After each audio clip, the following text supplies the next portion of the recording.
The transport ship landed hard on the red sand of Vethros Prime. 40 recruits stumbled out into the burning heat, their eyes wide with fear and confusion. The desert stretched in every direction, endless and cruel.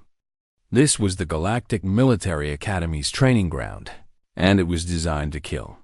Instructor Morvith stood waiting for them.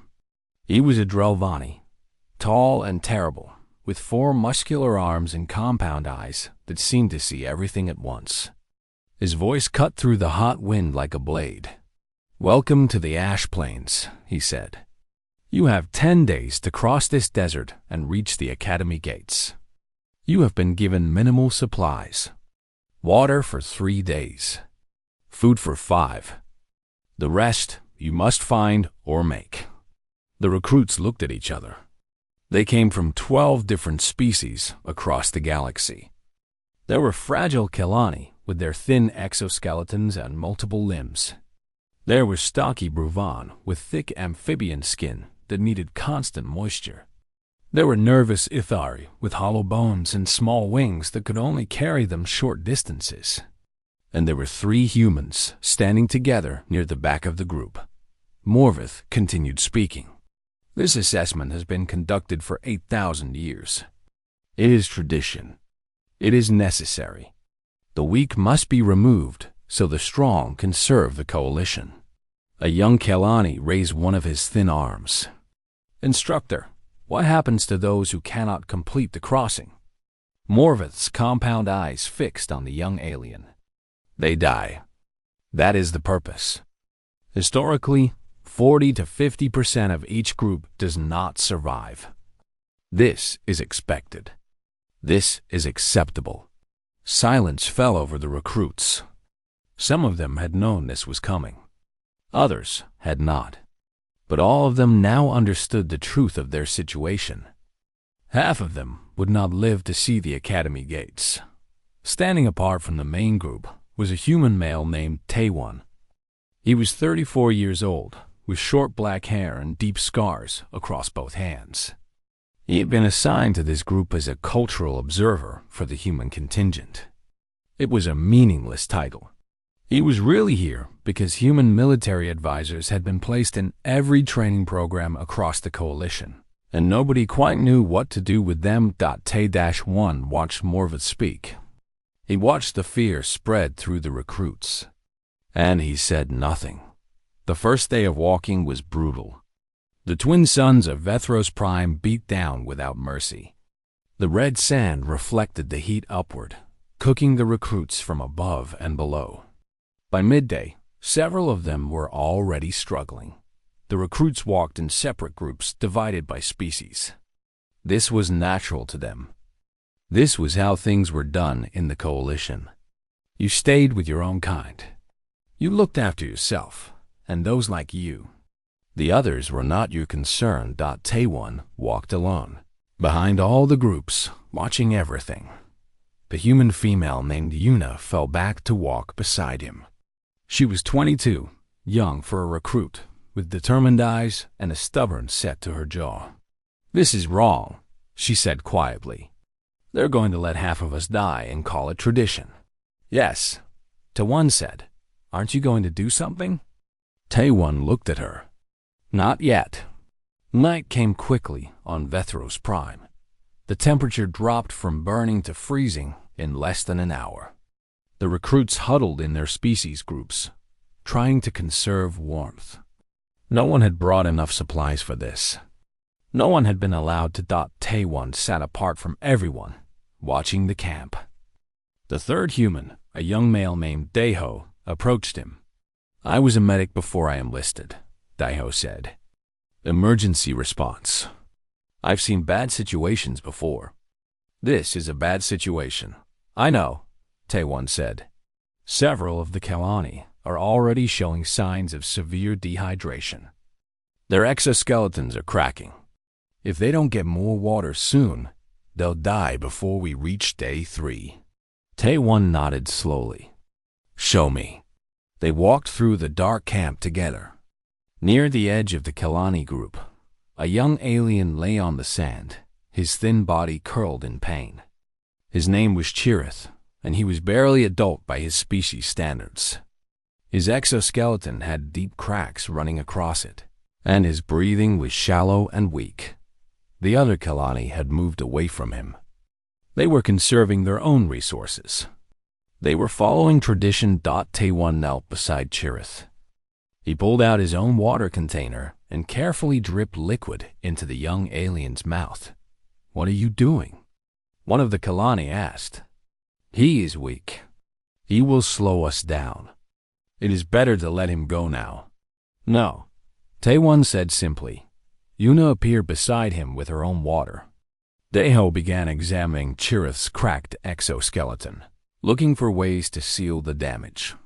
Other recruits began to notice. A Bruvan female named Bren pushed through the watching crowd. She was the largest and strongest recruit in the group, with powerful legs and arms built for swimming in her homeworld's heavy oceans. "Human," she said, "why do you waste resources on the dying? This is foolish. This is weak." Taewon did not look up from his work. "He is not dying. He's dehydrated. There's a difference. The instructors expect losses. This is how we prove our worth. The strong survive. The weak do not." Now Taewon looked up at her. His eyes were calm and steady. "And when you become weak, Bren? When you are injured or tired or sick, do you expect your comrades to leave you in the sand?" Bren had no answer for this. She stood there, mouth open, as Taewon turned back to treating Chiar. By midnight, the young Kalani was stable. His exoskeleton was sealed with emergency patches from Daeho's kit. He was drinking water on his own, and his color was returning. Morvid appeared at the edge of the camp.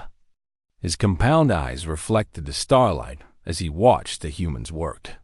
His mandibles clicked together slowly, a sign of deep disapproval among his kind. But he said nothing. He simply watched. Taewon stood and looked at the 40 recruits gathered around him. They were scared. They were confused. They had been told all their lives that survival meant looking after yourself and letting the weak fall behind. "Everyone gather," Taewon said. His voice was not loud, but it carried. "Now, we need to talk about how we are actually going to survive this." The recruits looked at each other. They looked at Morvith, who remained silent. They looked at Chirith, who was sitting up now, alive because strangers had helped him. Slowly, one by one, all 40 recruits gathered in a circle around the human sergeant. Taewon looked at their faces. 12 species. 40 individuals. All of them had been taught that this moment would never happen. All of them had been told that cooperation across species was impossible, unnecessary, against nature. He was about to show them something different. "The instructors expect half of us to die," Taewon said. "I find that unacceptable. From this moment forward, we are not 12 species groups. We are one unit, one team, and we are all going to reach those gates together." In the darkness beyond the camp, Morvith's mandibles clicked again. He had served the academy for 30 years. He had watched hundreds of recruits die in this desert. He had never seen anything like this before. The first morning after Taewon's speech began with confusion. 40 recruits from 12 different species stood in uncertain groups, not sure what to do next. They had heard the humans' words, but words were easy. Action was harder. Tae-1 did not waste time. He walked through the gathered recruits, studying each one carefully. He noted which species had thick skin that could handle the heat. He noted which ones had sensitive eyes that could see in darkness. He noted which ones were strong, which were fast, and which had special abilities. "You," he said to Bren, the large Bruvan female. "Your skin needs moisture, yes? How long can you walk in direct sunlight?" Bren looked surprised that he was speaking to her. 4 hours. Maybe 5. Then I must find shade and water, or I will begin to dry out." "Good," One turned to a tall Molvik with thick scales. "And you? The heat does not bother you?" "I am cold-blooded," the Molvik said. "The heat gives me energy. I could walk all day under these suns." One nodded. He continued moving through the group, asking questions, learning what each species could and could not do. The recruits answered him, confused but curious. No one had asked them these things before. No one had ever cared. After an hour, Taewon gathered everyone again. "We will travel in shifts," he announced. "Those who can handle the heat will walk during the day and carry extra supplies. Those who cannot will rest in shelters we build together. When night comes and the temperature drops, we switch. The cold-blooded will rest while the warm-blooded walk." "This is complicated," one of the Ithari said. Her name was Pell, and her small wings fluttered nervously. "How will we organize this? How will we know who does what?" "I will teach you," Taewon said. "We will create teams. Each team will have members from different species. Each team will have a leader who reports to me. This is how human military units work. This is how we survive." The recruits began to organize. It was slow and awkward at first. Species that had never spoken to each other were now forced to work together. Arguments broke out. Old prejudices surfaced. A Kelani refused to take orders from a Bruvan. A Malvik claimed that Ithari were too fragile to be useful. Taewon handled each conflict calmly and firmly. He did not shout. He did not threaten. He simply explained why cooperation was necessary and what would happen if they refused. "You can argue with each other," he told two fighting recruits, "or you can save your energy for the desert. The sand does not care about your opinions. The heat does not care about your pride. Only results matter here." By midday, the first shift was ready to move. 20 recruits, those best suited for the heat, began walking across the ash plains. The other 20 stayed behind in crude shelters made from equipment and clothing, waiting for the cool of evening. Yuna walked beside Taewon at the front of the moving group. "Where did you learn to do this?"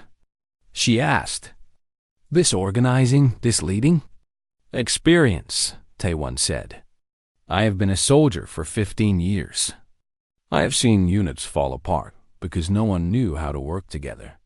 I have seen units survive impossible situations because everyone trusted each other. The coalition does not train soldiers this way. No, they train individuals. They believe that competition makes warriors stronger. But they are wrong. Cooperation makes warriors stronger. A single soldier can be defeated. A united team cannot." That night, Yuna suggested something radical. She gathered the food supplies from all 40 recruits and put them in a central pile. "We share everything," she said. "No more hoarding. No more hiding. What belongs to one belongs to all." Bren stepped forward immediately. "This is foolishness. If we share equally, the strong will not have enough to maintain their strength. We will all become weak together.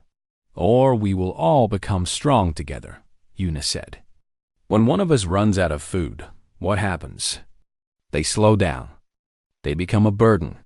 Eventually, they collapse and die. But if we share, no one runs out. No one becomes a burden. We move as fast as our slowest member, and we make sure our slowest member can keep up." The argument went back and forth. Some recruits agreed with Yuna. Others sided with Bren. The species groups began to reform. Old loyalties pulling against new ideas. Taewon let them argue. He waited until everyone had spoken, until all the objections had been raised and all the fears had been voiced. Then he stepped into the center of the circle. "On my homeworld," he said, "there is a saying. A chain is only as strong as its weakest link. Do you understand what this means?" Silence. "It means that if one part of your team fails, the whole team fails. It does not matter how strong you are individually if the person next to you collapses. Their failure becomes your failure. Their weakness becomes your weakness. He looked around at the 40 faces watching him. But here is what the coalition does not understand. The opposite is also true. If you strengthen your weakest link, you strengthen the entire chain. If you help the person next to you, you help yourself. This is not charity. This is not foolishness. This is strategy. Bren was quiet for a long moment. Then she walked to the pile of food and added her own supplies to it. I do not fully believe you, human, she said. But I will try your way. We will see who is right. One by one, the other recruits added their food to the pile. Even those who had argued against sharing. Even those who still looked uncertain. The pressure of the group, the logic of Taiwan's words, and the simple act of Bren going first all combined to shift something in the camp. Daeho, the human medic, began teaching basic first aid that same night. He gathered volunteers from each species and showed them simple techniques. How to treat dehydration, how to recognize heat stroke, how to bandage wounds with limited supplies. I cannot treat 40 different species alone, he explained. I need helpers. I need each of you to watch your own people and report problems early. A small problem treated quickly stays small. A small problem ignored becomes a big problem that kills. The volunteers listened carefully. They practiced on each other. An Ithari learned to check a Kalani's exoskeleton for cracks. A Bruvan learned to monitor a Malvik's temperature. Species that had never touched each other before now worked side by side, learning to keep each other alive. On the third day, a sandstorm struck without warning. The wind rose from nothing to terrible in minutes. Red sand filled the air, blinding and choking. The recruits began to scatter in panic. Taiwan's voice cut through the chaos. Circle formation, now. Large species on the outside, small species in the center. The recruits responded. Not perfectly, not smoothly, but they responded. Bren and the other Bruvan formed a wall of thick bodies on the windward side. The Malvik used their heavy scales to anchor the formation. The Kalani and Ithari huddled in the protected center. The storm raged for 2 hours. When it finally passed, Taiwan walked through the group, counting 40. All 40 still alive. Instructor Morvith appeared from somewhere in the settling dust. He looked at the recruits still holding their formation, still protecting each other. His compound eyes moved slowly across the scene. I expected casualties, he said.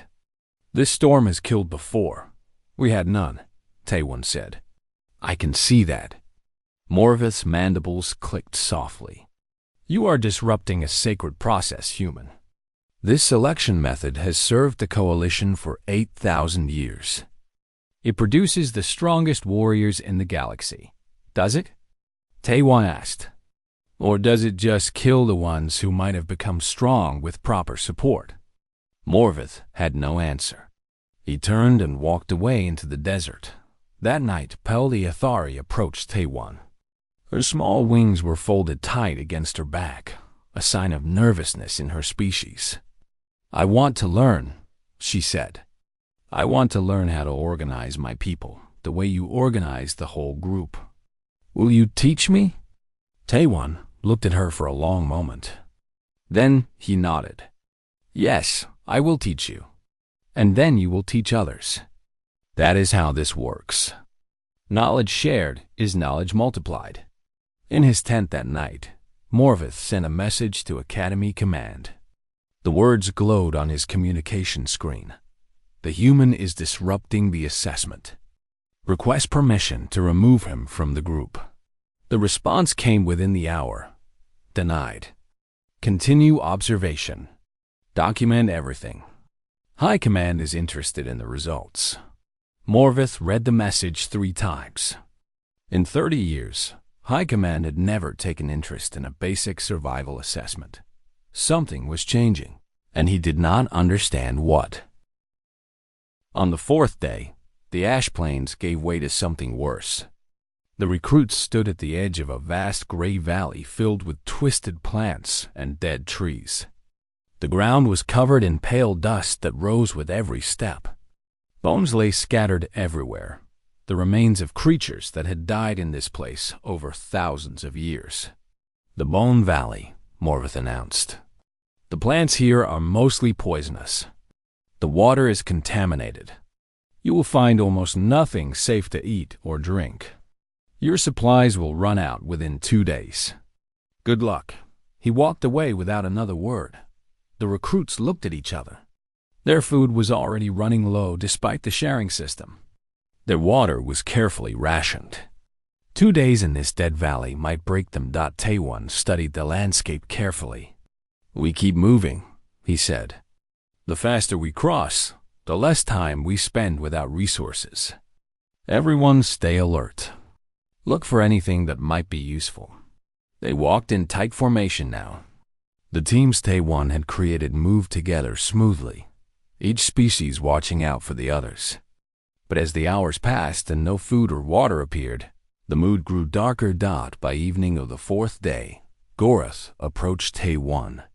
Gorath was a Malvik, reptilian and slow-moving, with scales that had faded from green to gray with age. He was nearly 60 years old, ancient by military standards, and he walked with obvious difficulty. "Sergeant Taewon," Gorath said, "I wish to speak with you. Go ahead. I am old. I am slow. I consume resources that younger, stronger recruits need." Gorath paused, his yellow eyes looking at the ground. "In the Coalition way, it is proper for the elderly and weak to remove themselves so others may survive. I will stay behind tomorrow. My rations can be distributed among the others." Taewon stopped walking. He turned to face the old Malvik fully. "No, it is logical. It is tradition. I have lived a full life. These young ones have not." I said no. Taewon's voice was firm but not unkind. "Tell me, Gorath, what did you do before you enlisted?" Gorath seemed surprised by the question. "I was a botanical researcher. I spent 40 years studying plants on various worlds. But that was long ago. Those skills are useless here, are they?" Taewon looked around at the twisted gray plants surrounding them. "You spent 40 years studying plants. Can you tell me which of these are safe to eat?" Gorath blinked slowly. Perhaps I would need to examine them closely. Many poisonous plants have safe relatives. The key is knowing the differences. Then examine them. That is your job now. You are not a burden, Gorath. You are our expert." The old Malvik stood straighter than he had in days. He began moving through the nearby plants, his experienced eyes noting details that others missed. The younger recruits watched with confusion. Within an hour, Gorath had identified 3 plants that were safe for most species. A gray root vegetable that grew beneath the dust. A climbing vine with bitter but nutritious leaves. A small flowering plant whose seeds could be ground into flour. "There is more," Gorath said, his voice gaining strength. "If we dig here, beneath these dead trees, we will find tubers. They store water. They have high nutrition. The creatures of this valley survive on them. So can we." Daeho organized a digging team. Within 2 hours, they had uncovered dozens of the tubers. They were ugly, brown, and covered in dirt. But when Gorath tested them and declared them safe, they became more valuable than gold. Yuna took charge of food preparation. Different species had different dietary needs. Some could eat raw food. Others needed things cooked. Some were allergic to certain compounds that were harmless to others. She created a system. Each meal was prepared in stages. First the foods that all species could eat. Then the specific preparations for those with special needs. Everyone ate. Everyone got what their bodies required. Bren watched all of this, with an expression that had slowly changed over the past 4 days. The doubt in her eyes had been replaced by something else. Curiosity, perhaps. Or the beginning of belief. She approached Deho that night. Human, your healing techniques. Will you teach me? Deho looked up from treating a Keleni's cracked shell. You want to learn medicine? I want to learn to help. My people, the Bruvan, we are strong. We are fighters. But strength alone cannot fix a broken body. I watched you save the Kalani on the first night. I watched you teach others to save more. This is a different kind of strength. Deho smiled. Sit down. I will show you how to clean and seal these cracks. It is not difficult, but it requires patience. Bren said. She watched. She learned. On the 5th day, the squad's food supplies had tripled thanks to Gorath's knowledge. The old Malvik walked at the center of the formation now, constantly scanning the landscape for useful plants. Recruits came to him with questions. Is this safe? What about this one? Can we eat these berries? He answered every question. His voice grew stronger. His steps grew steadier. He was no longer a burden to be left behind. He was essential. That night, Morvith observed the camp from a distance. 40 recruits sat together around small cooking fires, eating food they had found and prepared as a team. 12 species, sharing meals, talking, even laughing occasionally. In 8,000 years of the Academy's history, this had never happened. Morvith approached the camp slowly. The recruits watched him come, wary but not afraid. Taewon stood to meet him. Instructor, Taewon said. Can I help you? I am observing, Morvith said. It is my duty. His compound eyes moved across the gathered recruits. They are all still alive. Yes, they should not be. By this point in the assessment, we expect at least 5 to 7 deaths. Sometimes more. You have had none. Correct. Morvith's mandibles clicked slowly. How? Taewon considered the question. I did not do anything special. I simply showed them how to help each other. The rest they did themselves. This is not the coalition way. No, it is the human way. Morvith stood in silence for a long moment. Then he turned and walked back into the darkness without another word. Later that night, a noise woke the camp. Something was moving at the edge of the firelight. Something large. The creature that emerged from the darkness was a native predator of Vethros Prime. It stood on 6 legs, with a body covered in armored plates and a mouth filled with curved teeth. Its eyes glowed red in the reflected FIREH T. in any other group. This moment would have meant chaos, screaming, running, easy prey for the hunter, but this was not any other. Group Tae-1 did not need to give orders. The squad responded as one. The larger species formed a protective line. Bren at the center. The smaller species moved behind them. Those with ranged weapons or abilities took position to strike. The predator paused. It was accustomed to frightened, scattered prey. This organized wall of resistance confused it. It circled the camp once, twice, looking for weakness. Finding none, it finally turned and disappeared back into the night. No one had panicked. No one had run. No one had been hurt. Morveth, watching from his own camp nearby, sent another report to command. His claws moved slowly across the communication device, choosing each word carefully. They move as one organism. 40 individuals from 12 species, acting with single purpose. I do not understand how this is possible. I do not understand how this is possible. I have never seen anything like this in 30 years of service. The response from command came quickly. Continue observation. Do not interfere. Whatever the human is doing, we want to see the results.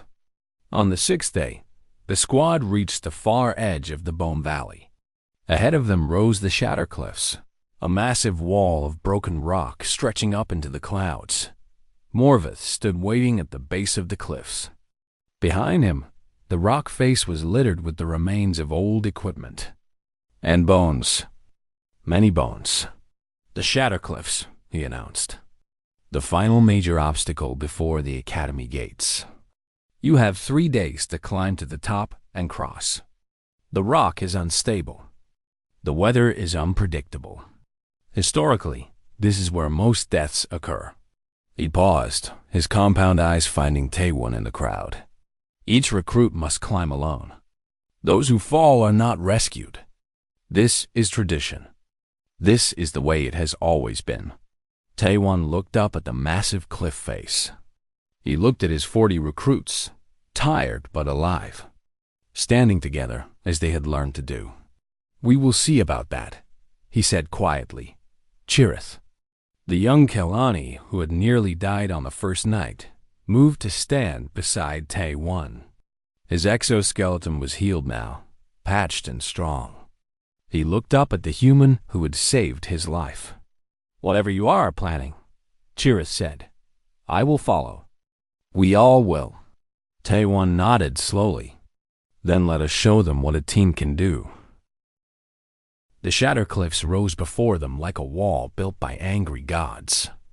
The rock was dark gray and broken, full of cracks and loose sections that could give way without warning. High above, clouds hid the top from view. The wind howled through the stone, carrying the sound of falling rocks and distant thunder. Morvith stood at the base, watching the 40 recruits study the impossible climb ahead. "You may begin when ready," he said. "Remember, each recruit climbs alone. No assistance. No rescue. This is how we separate the worthy from the weak." Taewon ignored him completely. "Gather around," he called to the squad. "We need to plan." The recruits formed their usual circle. Even after only 6 days, this had become natural to them. They did not wait to be told. They did not separate by species. They simply came together to hear what their human sergeant had to say. "The instructor says we climb alone," Taewon said. "I say we climb together. Teams of 5. Each team has a mix of abilities. We share equipment. We help each other up." "But the tradition," a young Bruvan said nervously. Morvith said, "I heard what he said. I also heard that people die on these cliffs every year. Alone, scattered, with no one to help them. That stops now." Bren stepped forward. "How do we do this? The large species like me, we are heavy. The rock might not hold us. The small species like the Ithari, they can fly, but only short distances. How do we make this work?" Taewon had been thinking about this all through the night. The Kelani have multiple limbs. They are natural climbers. They go first, finding the safest paths. The Ithari fly ahead as scouts, warning of loose rock and dangerous sections. The strong species follow, carrying extra equipment. The rest come after, using ropes and anchors set by those ahead. Chirith's eyes widened. "You want us to lead?" "The Kelani are not known for bravery. We are scientists, researchers, not warriors. Climbing is not about bravery. It is about skill. Your people have 6 limbs and excellent grip. You were built for this." Taewon put a hand on the young Kelani's shoulder. "I saved your life on the first night. Now you can save everyone else's. Will you do it?" Chirith stood taller. "Yes, I will do it." The teams formed quickly. 5 groups of 8, each with climbers, scouts, carriers, and supporters. They shared the equipment they had left, turning broken pieces into usable rope and anchors. It was not perfect. It was not professional. But it would work. Morvith watched all of this from nearby. His mandibles clicked constantly, a sign of deep agitation. Finally, he approached Taewon. "This violates every rule of the assessment. Show me where it says teams are forbidden." Morvith paused. "It is implied. It is understood. It has always been done individually. Then, perhaps it is time for a new understanding. Taiwan turned back to his recruits. First team, begin your climb. Everyone else, watch and learn from what they do.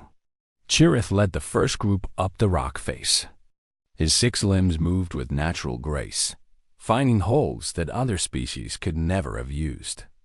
Behind him, 2 other Kalani followed, securing ropes as they went. Then came the heavier species, using those ropes to pull themselves up. Finally, the most vulnerable climbers, protected by those above and below, thought it was slow. It was careful. But it worked. Pelvi Ithari flew circuits around the climbing team, her sharp eyes spotting dangers before they became problems. Loose rock on the left. Stable section 20 meters up. Avoid the gray stone, it crumbles. The first team reached a stable ledge after 2 hours. They secured themselves and began helping the second team up. Then the third. By nightfall, 3 teams had made it to the first major rest point. Morvith climbed up to observe them. He moved alone, easily, his 4 arms making the climb simple for his species. He stood among the resting recruits and said nothing for a long moment. "You should have lost at least 5 today," he finally said. "The statistics are clear.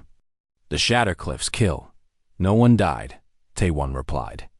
"I can see that." Morvith's voice was strange now. Less hostile. More confused. "Why do you do this, human? These are not your people. You have no duty to them. You could climb alone and save yourself easily." Tenruan looked at the recruits huddled around him. Kelani and Bruvan. Ithari and Malvik. Humans and a dozen other species.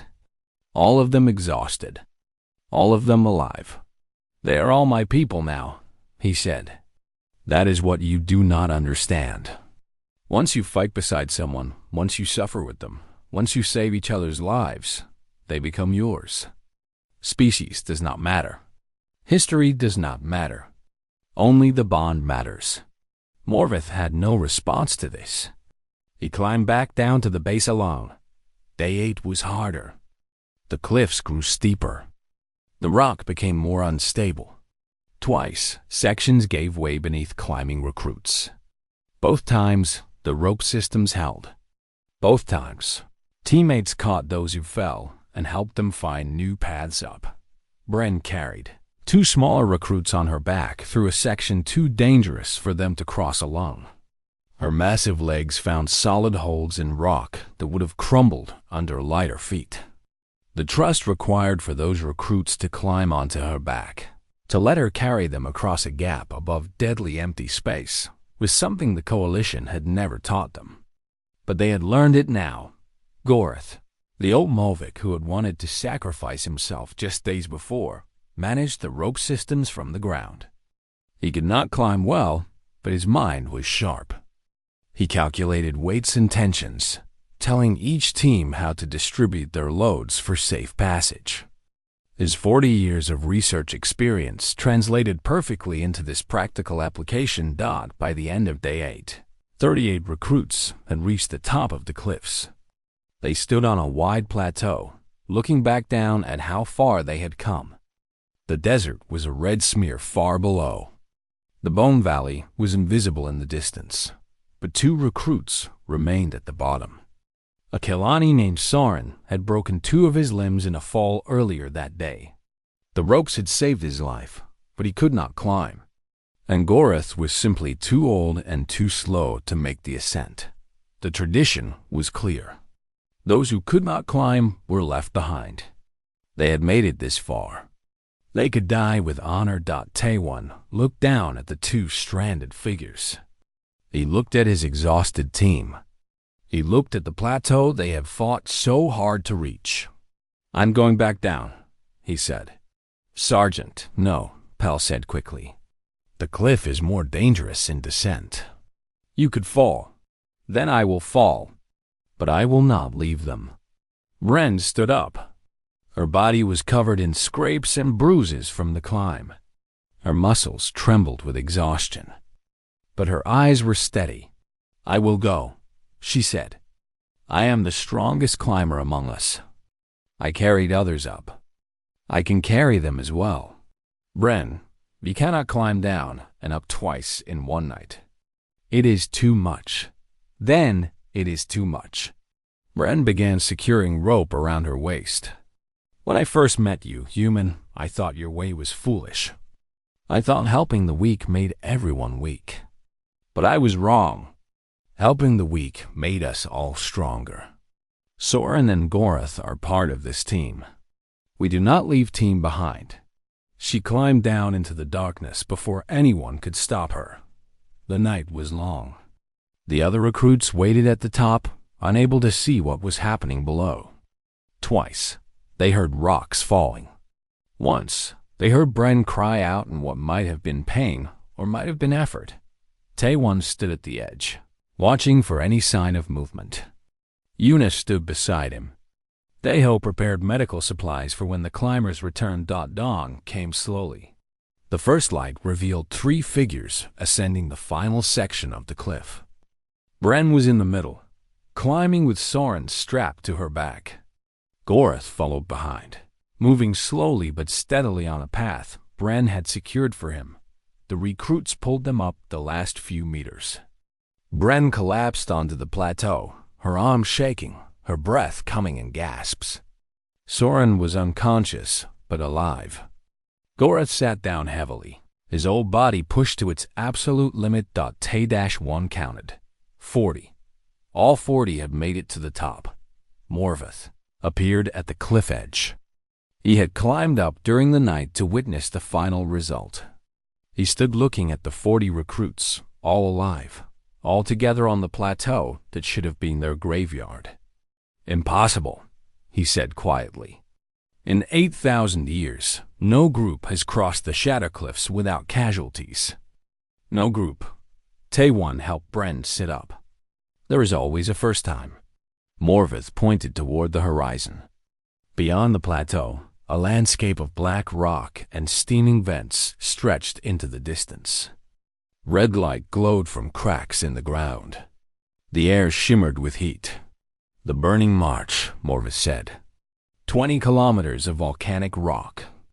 The final obstacle before the academy gates. You have done well, human. Better than I believed possible. But the march has never been crossed without casualties. Never. Taewon looked at his squad. Bren, barely able to stand. Soren, unconscious and injured. Gorath, old and exhausted. All of them pushed to their limits and beyond.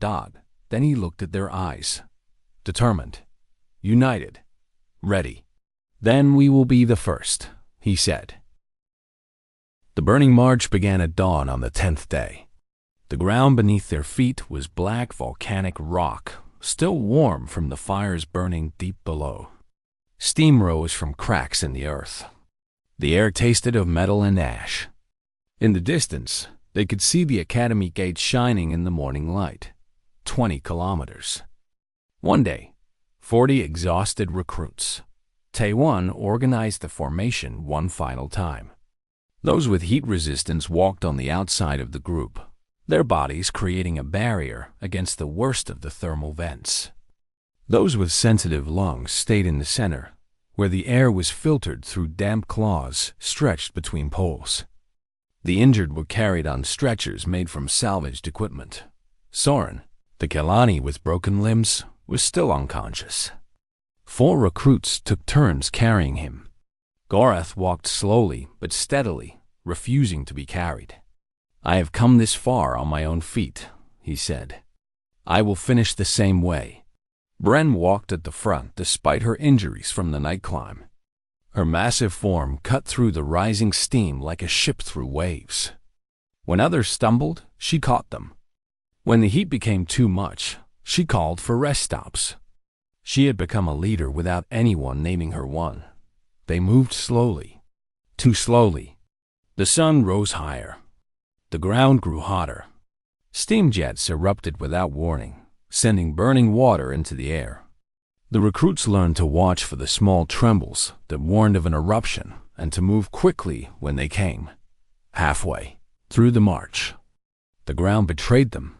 A massive vent exploded directly beneath the formation. The earth shook. Rocks flew. Bodies were thrown in all directions. Screams filled the air. T-Juan was on his feet in seconds, searching through the chaos. "Report! Everyone report!" The answers came slowly. Bruises, burns, scrapes. Pell had broken one of her wings. Chirith's exoskeleton had cracked again. 3 Bruvan were badly burned. 2 Malvik could not stand, but no one was dead. Not yet. The formation had fallen apart.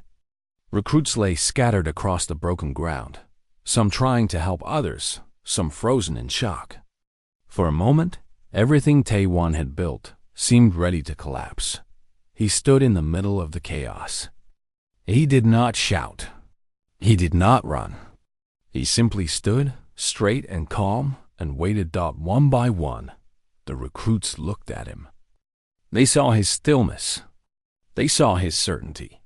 They remembered the past 9 days. They remembered what they had learned. Yuna was first to move. She went to the nearest injured recruit and began treating burns. Daeho followed, moving to Chirith to seal his cracking shell. Brem limped toward the fallen Malvik, reaching down to help them stand. Without orders, without commands, the squad began to reform. Injured to the center, able-bodied on the outside. Support teams helping those who could not walk. Taewon finally spoke. "Keep moving. The longer we stay here, the more dangerous it becomes. We rest when we reach the gates." They moved. Slower now. More careful. But they moved. Morvith walked beside Taewon for the final kilometers. The instructor had not spoken to him since the night before, but now something seemed to break in his rigid demeanor. "I have served the academy for 30 years, Morvith said. I have watched hundreds of recruits die in this assessment. I told myself it was necessary. I told myself it made the survivors stronger. I believed the tradition." Taewon said nothing.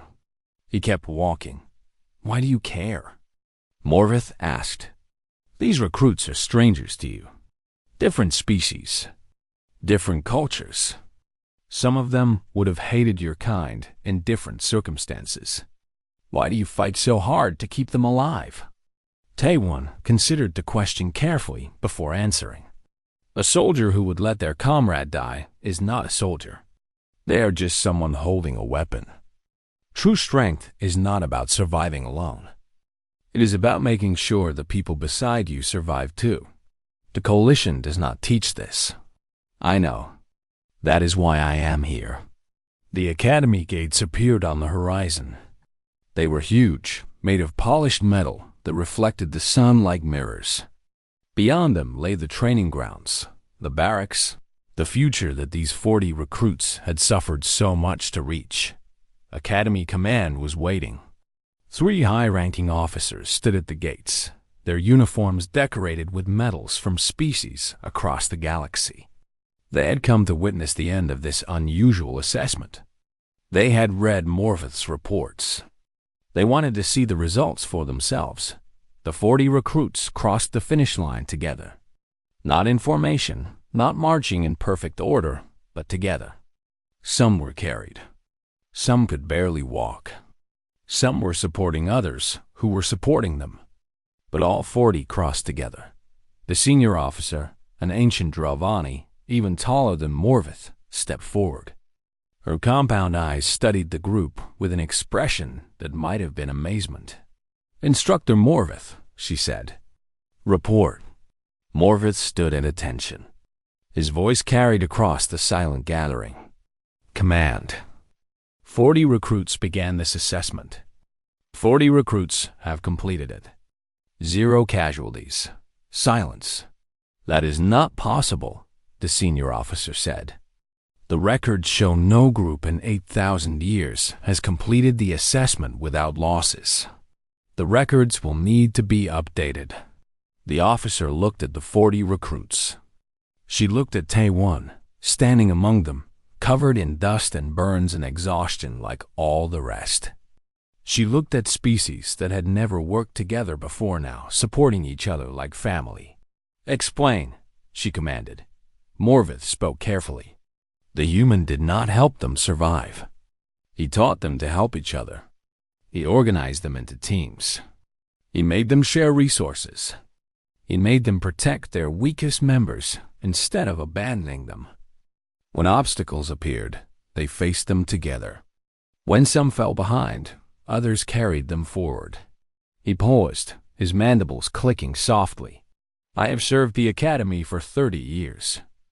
I have never seen a squad like this. I do not fully understand what I witnessed, but I know it worked." The senior officer approached Tae-won directly. She towered over him, her forearms folded, her eyes searching his face for something. "Human, what you did violated our traditions. It changed our assessment. It produced results we did not expect." Tae-won met her gaze without flinching. "Yes, the Academy has operated the same way for 8,000 years. We believed our methods were correct.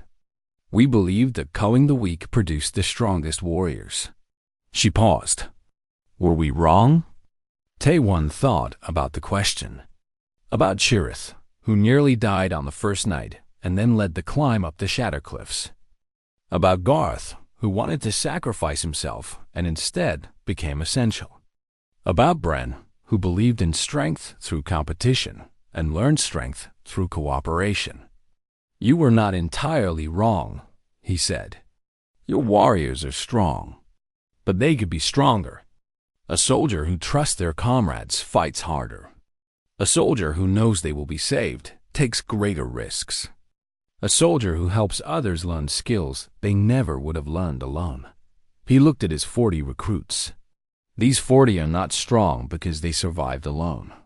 They are strong because they survived together. And they will carry that strength with them for the rest of their lives. The senior officer was quiet for a long time. Then she turned to her aides. "Record this. Sergeant Tae-won is hereby offered the position of head training instructor for all coalition military academies. His methods will be studied. His techniques will be implemented." Tae-won shook his head. "I will accept, but I have one condition." "Name it." "No more acceptable losses. Every recruit who enters my program leaves it alive. We do not abandon our people. We do not sacrifice our weak. We make them strong instead." The senior officer studied him. Then, slowly, she nodded. "Agreed." 5 years later, the old tradition of culling recruits was quietly abandoned across all coalition academies. Survival rates improved. Training time shortened. The soldiers who emerged were more skilled, more loyal, and more effective than any generation before them. And at every academy, instructors taught what the human had shown them. The true strength comes not from standing alone, but from lifting others up. A graduation ceremony. Young officers from a dozen species standing in perfect formation. A coalition admiral, old and decorated, addressing the crowd. "You will hear stories about the old ways," the admiral said. "When we let recruits die to prove strength. When we believe that weakness must be removed rather than supported. Those ways are gone." She looked at the young faces before her. The future of the coalition military. A human showed us that true strength is keeping your people alive. That helping others helps yourself. That no one reaches their potential alone. She smiled, a strange expression on her alien face. "Remember that, always." In the back of the crowd, an older human male watched the ceremony. His hair was gray now. His hands still bore scars from a desert long ago. But his eyes were bright with something that looked like hope. Tae-1 watched his students graduate, each one carrying forward what he had taught them. Each one ready to teach others in turn. A chain of knowledge passed from hand to hand, species to species, generation to generation. He had come to the coalition as an observer. He had become something more, and his work was just beginning.